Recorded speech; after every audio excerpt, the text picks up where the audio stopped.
That's not me. That is not me. That is something from somebody else. Just see it, whatever emotions are attached to it, feel it. Don't judge it. Don't get scared. Just let it be for a moment and it'll fade. Are addicts immoral? Are they just weak-willed people? We're going to talk about that today.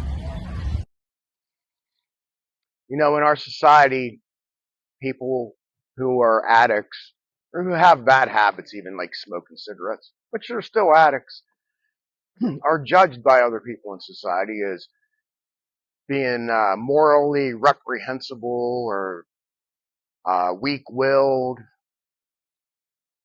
We're just judged by society, and depending on what you're doing, you know, someone could be addicted to drugs and get arrested for not robbing somebody to take money to get drugs, even just because they have the drugs. They're put in prison a lot of times, and they have been changing this a little bit and been sending more people to like rehab and stuff, which is better. But you know, you're pretty much judged, and you get a sentencing, either probation or you're put in jail for a while. And so we're treated as if we're criminals, and I don't think all addicts are criminals. Sure, some of them are, but you know what? People who aren't addicts are criminals too, some of them. So anyhow, I just feel like we're not weak, we're not irresponsible. We're just people who have suffered. So we're not weak-willed, and we don't have a lack of morals. We get up, most of us get up, go to a job, go to work, and even though we're hungover and feeling like crap from the night before, we still push ourselves through each day. And most of the time we're just waiting to get out of work so we can hit 5 o'clock or 6 o'clock and start it all over again, whether it's drugs, whether it's drinking. You know, it's a difficult way to live, and you have to have a lot of determination and inner strength to even survive like that. Most of us still make money for our families and take care of our kids and do what we have to do. We're still responsible citizens, like 90% of us. And, but, you know, you're told, well, you have a disease, you're a drug addict. And I just think that's unfair that we're treated this way. And yeah, is it our fault? And I'm not making us victims. It is our choice. It's a choice. It's not a disease. Even though addiction isn't a disease, most doctors view it as a disease. And society is taught that it's a disease and we have no control over it. And we have to realize we have no power over it. And that is just simply not true. Most addictions are caused by mental, emotional, and physical suffering that we've suffered throughout life. And we have emotional and mental pain that we're trying to numb and cover up. So we live in an abnormal world. There's violence on the news. There's political violence and political hatred. And, you know, a lot of us are very sensitive people, and we feel a lot, and it hurts us. And the things that were said to us and the people who have judged us, it really sinks deep into us. And those thoughts keep coming up and making us feel inadequate and insecure and worried and angry and resentful. And we just want to numb them. I know I've said this before, but I can't emphasize it enough that that is what's underlying most addictions, if not all addictions. And once again, it doesn't matter if it's gambling, online shopping, or shooting up heroin. We all have this feeling that arises, and we know we need something because we're not quite enough. What do we need? I need to feel better. I need to do something to distract myself. I need to get past this emotion, and I need to get past these thoughts. What can I do? Oh, I'll watch some porn for a while.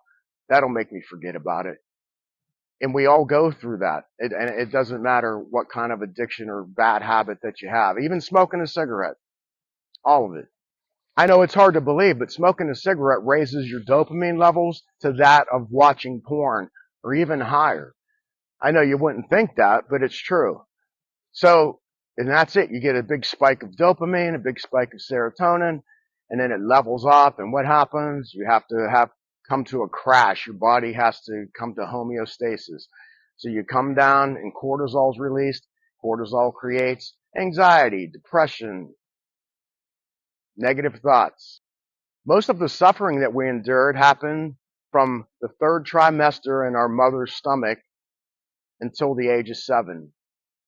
If your mother is stressed out when she's carrying you and she's having arguments with your father and there's money problems and she's anxious and fearful and worried, all those emotions go right into your central nervous system. And even before you're born, you are getting a dose of negative, fearful emotions coming through your body. And I'm not blaming anybody here. You know what? They have to deal with what they have to deal with. You can't blame them. They were raised the way they were raised.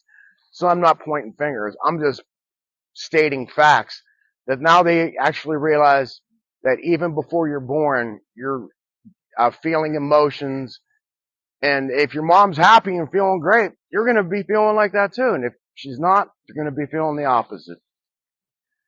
Siblings, kids at school, teachers, relatives, anybody who picks on you and makes you feel less than and says negative things to you, it gets in our subconscious. Our mind is like a tape recorder when we're kids, and it's constantly recording everything that's said to us. The way people even look at us or judge us, it's all being recorded and it's stored in our subconscious. And when we get older, our subconscious is what runs us. It's what runs us 90% of the day, if not 95% of the day. We're running off old emotions and old feelings and old thoughts that were put in there years ago. So the key is to get into your subconscious and change those thoughts. How do you do that? Meditation is great. Deep breathing, visualization, all those things. You can learn that on YouTube. You can look up Joe Dispenza. You can look up Juliet Cleary. There's all kinds of people. There's tons of them. Find somebody you can relate to and watch their videos about the law of attraction. Watch videos about overcoming childhood trauma and negative emotions. And it'll change your life. It really has helped me. And last but not least, you have to be willing to be uncomfortable for a while. You have to be willing to feel the emotions that you don't want to feel, to think the thoughts that you don't want to think. Now, you don't want to sit there and dwell on the thoughts, but you want to let them rise up, go into your mind, let the thoughts come into your mind, and observe them as someone who's not connected to them, because you are not your thoughts. Those thoughts were implanted in you years ago by other people. Other people around you put those thoughts about yourself into your subconscious.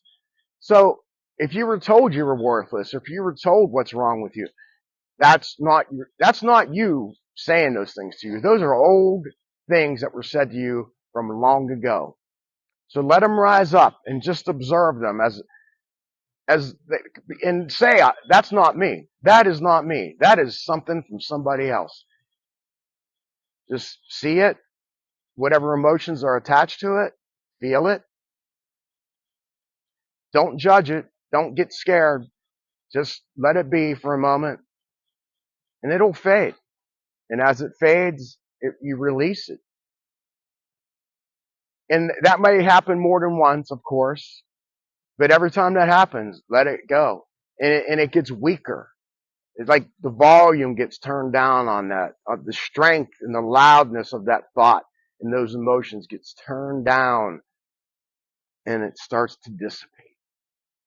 And then your mind becomes clear. And then it becomes more like your mind. You can think the thoughts you want to think. You can believe what you want to believe about yourself. You don't have to rely on those old implanted thoughts that were in your brain since you were a kid. All right. Thanks so much for watching. Please subscribe. Leave me a comment. Tell me what you think. I appreciate you.